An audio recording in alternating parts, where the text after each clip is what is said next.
Assalamualaikum warahmatullahi wabarakatuh. Alhamdulillahirabbil alamin. Assalatu wassalamu ala asrofil anbiya'i wal mursalin sayyidina Muhammadin wa ala alihi wa sahbihi ajma'in. Pertama-tama mari kita memanjatkan puja serta puji kehadirat Allah Subhanahu wa taala karena telah memberikan kita kesempatan hadir pada majelis ilmu yang dirahmati oleh Allah. Salawat dan salam semoga selalu tercurah limpahkan kepada baginda besar kita, baginda Muhammad SAW, dan kepada para sahabatnya, kepada para kakak-kakaknya, dan kepada anak kita. Semoga kelak nanti kita akan mendapatkan syafaatnya di yaumil akhir. Amin amin ya rabbal alamin. Para hadirin yang dirahmati Allah Subhanahu. Di sini saya akan menyampaikan sebuah ceramah dengan tema kematian. Para hadirin yang dirahmati Allah Subhanahu wa taala. Terkadang kita menjadi manusia itu akan lupa dengan yang namanya kematian. Karena terkadang kita menganggap dunia ini itu abadi. Terkadang kematian tidak mengenal waktu, tidak mengenal usia, tidak mengenal dia kaya ataupun miskin. Karena kematian itu akan selalu hadir dan semua manusia akan merasakan yang namanya kematian. Tetapi ada 3 amalan yang selalu mengalir ketika kita sudah tidak ada di kehidupan ini. Mungkin para hadirin yang dirahmati Allah Subhanahu wa taala tahu tentang amalan-amalan ini. Yang pertama adalah sedekah jariah. Suatu amal yang disebut sedekah jariah pahalanya akan terus mengalir meskipun pelakunya sudah meninggal. Ini bisa terjadi jika kemanfaatan atau dampak positif dari amal itu masih terus berlangsung.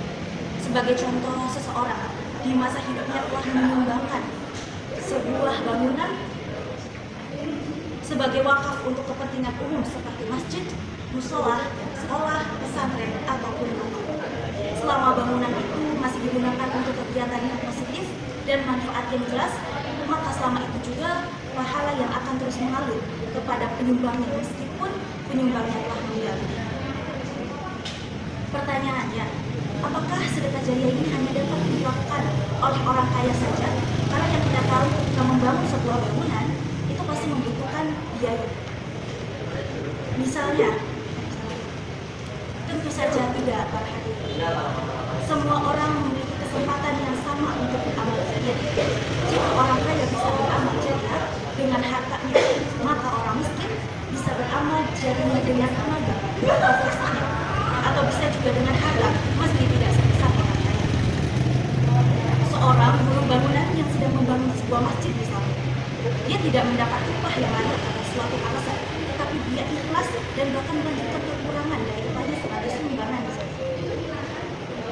Jika orang-orang pandai bisa beramal jariah dengan ilmu atau ideologinya, maka orang yang tidak pandai bisa beramal jariah dengan tenaga fisiknya, implementasikan gagasan-gagasan dari orang pandai.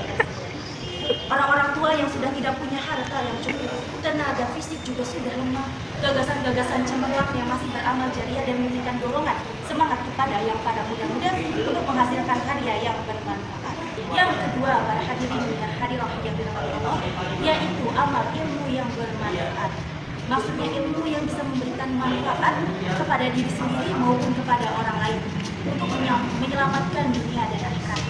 Tentu saja ilmu seperti ini adalah ilmu agama, karena hanya ilmu agamalah yang memberikan manusia petunjuk bagaimana beriman kepada Allah Subhanahu wa taala dan melaksanakan apa yang diperintahkannya dan menjauhi larangan-larangannya.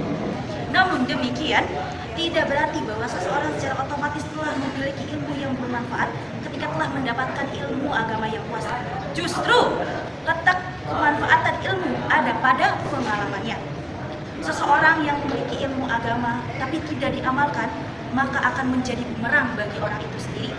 Seseorang yang sudah mengetahui bahwa sholat 5 waktu itu wajib, namun tidak melakukannya secara utuh, maka dia akan mendapatkan dosa yang lebih besar daripada mereka yang belum mengetahui hal tersebut.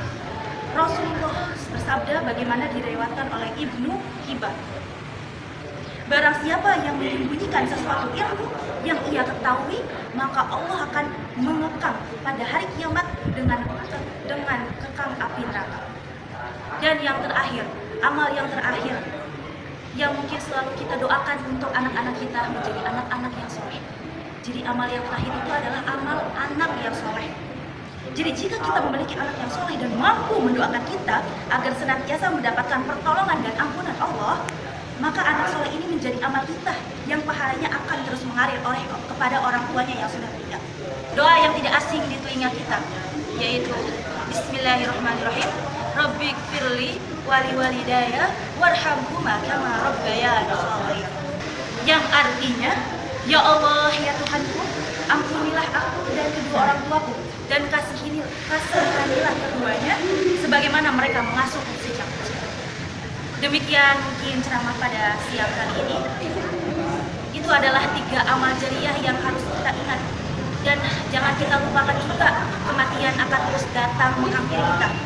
Dan kita harus mempersiapkan diri dan jangan melewatkan 3 amalan tersebut. Kurang-kurangnya mohon dimaafkan. Wabillahi taufiq wal hidayah. Wassalamualaikum warahmatullahi wabarakatuh.